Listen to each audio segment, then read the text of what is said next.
saya memiliki harapan yang sangat tinggi.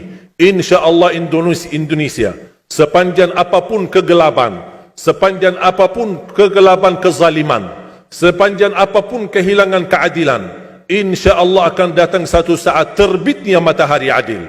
Dan InsyaAllah Indonesia akan menjadi negara Al-Quran. Saya bisa meyakinkan gitu karena saya telah merasakan bagaimana di Turki. Turki negara sekuler yang ratusan tahun serangi Islam, ratusan tahun menabaikan Islam, tidak boleh kumandangkan azan dalam bahasa Arab, tidak boleh ada rumah tahfiz, tidak boleh ada pesantren, tidak boleh belajar agama, tidak diberikan anak-anak kita bisa belajar dengan sendirinya Al-Quran. Semuanya dilarang dengan keras, bahkan terancam orang-orang yang melanggar aturan itu. Allah subhanahu wa ta'ala melahirkan seorang presiden yang bisa membaca Al-Quran. Coba buka di YouTube bacaan Erdogan bagaimana. Itu dilahirkan dari negara sekuler. Saya bisa meyakinkan InsyaAllah 1 juta menghafal Al-Quran. Dan bapa ibu mudah-mudahan masih punya umur akan mendengar pengumuman besar.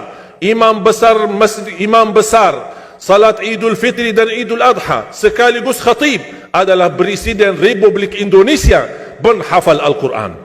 Itu yang saya yakini. Dan saya tidak pernah merasa lelah. Dan saya selalu berkata sama istri, kalau saya mati itu pun karena saya bersama Al-Quran. Wallahi jamaah sekalian, yang bersama Al-Quran tidak akan merugi. Berkah rizkinya, berkah umurnya, terjamin kebahagiaan. Allah subhanahu wa ta'ala hanya minta satu, berkenan bersama Al-Quran di dunia. Apa yang kita dapat? Apa yang akan dibalas? Akan Al-Quran temani kita di dunia, akan temani kita saat sakratul maut, akan temani kita di kuburan membela kita, akan menemani kita saat kita dibangkit oleh Allah, akan menemani kita saat hisab, akan menemani kita saat berjalan di atas sirat yang sangat tipis dan panjang, bahkan tajam jalanannya. Begitu sampai ke surga, apakah Al-Quran melepas? Tidak akan melepas. Al-Quran masih berkenan, padahal kita hanya cuma sekali berteman sama Al-Quran di dunia. Dia begitu luar biasa panjangnya bertemanan sama kita sampai ke surga. Bahkan akan temani kita masuk surga. Sebagaimana bersabda Rasulullah SAW, yuqalu liqari'il Quran, ahlul Quran di dunia yang kesibukannya baca, kesibukannya hafal, tidak membuangkan waktu sia-sia, selalu bersama Al-Quran. Allah suruh dia, bacalah dalam surgamu, naik derajatmu. Baca, naik lagi, tambah lagi baca, naik lagi. Sampai di posisi mana pun anda berhenti baca, disitulah posisimu di dalam surga. Bagaimana kata Siti Aisyah di riwayat Imam Muslim, jumlah tingkatan-tingkatan dalam surga Allah sesuai jumlah ayat Al-Quran. Oleh karena itu tidak ada yang lebih tinggi di dalam surga Allah daripada Ahlul Quran.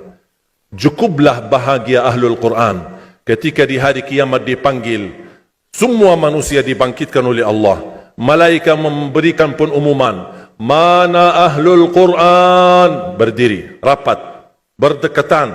Mereka maju, mau bawa kami ke mana? Kalian terpilih menjadi orang yang terdekat sama Allah. Karena Ahlul Quran adalah keluarga Allah subhanahu wa ta'ala. Bukan hanya kita sendiri yang mendapatkan anugerahnya dan manfaatnya. Semua keluarga kita, termasuk orang tua kita dan orang yang ada di sekitar kita. Makanya jemaah sekalian, kalau anda gagal penghafal Al-Quran, anakmu pun gagal penghafal Al-Quran, jangan sisakan walaupun saham menjadi saksi baik di hadapan Allah. Ya Allah, saya belum hafal, anakku gagal penghafal Quran, tapi insya-Allah hartaku, usahaku, pikiranku, tenagaku bisa terus memperjuangkan Al-Quran. Apa saja ya Allah, insya-Allah menjadi saksi baik. Dan nanti di hari kiamat, insya-Allah kita bersama Ahlul Quran mendapatkan syafaatnya Al-Quran di hari kiamat. Kita sangat membutuhkan ayat-ayat yang dikumandangkan ketika meninggal dunia. InsyaAllah setiap satu huruf akan disalurkan 10 kebaikan. Mudah-mudahan semua yang hadir diberikan kemuliaan dan keanugerah dari Allah menjadi Ahlul Quran, penghafal Al-Quran, penghayati Al-Quran, para pencinta Al-Quran, berakhlak-akhlakul Quran. Ya Allah, aku mohon atas izinmu ya Allah, kami bersama-sama bertemu di masjid ini. Berilah kepada kami kemuliaan bersama-sama bersama Ahlul Quran, di dalam surgamu ya Allah, ya Dzal Jalal wal Ikram, ya Arhamar Rahimin, ya Arhamar Rahimin. Anugerahlah kepada kami anak dan keturunan penghafal Al-Quran, anak dan cucu penghafal Al-Quran yang mampu menjaga nama baik keluarga kami, yang mampu membanggakan kami di hadapan-Mu hari kiamat, yang mampu menghadiahkan mahkota untuk kedua orang tua kami. Birahmatika ya Arhamar Rahimin. Ya Allah, maafkan kalau kami tidak berhasil menjadi penghafal Al-Quran. Tapi ya Allah, kami kurbankan nyawa kami, harta kami, usia kami, tenaga kami, pemikiran kami, ilmu kami untuk Al-Quran, agar Indonesia ke depan menjadi negara Al-Quran, agar Indonesia menjadi contoh terbaik untuk mata dunia, agar bisa kita melahirkan. Karena saya meyakinkan ya Allah, dan kami semua meyakinkan, terjamin masa depan Indonesia baldatun tayyibatun wa rabbun ghafur kalau selalu bersama Al-Quran. اغفر لنا ولوالدينا ولجميع المسلمين والمسلمات والمؤمنين والمؤمنات الأحياء منهم والأموات. ربنا آتنا في الدنيا حسنة وفي الآخرة حسنة وقنا عذاب النار. وصلى الله على سيدنا ونبينا محمد وعلى آله وصحبه وبارك وسلم والحمد لله رب العالمين. سبحانك اللهم وبحمدك.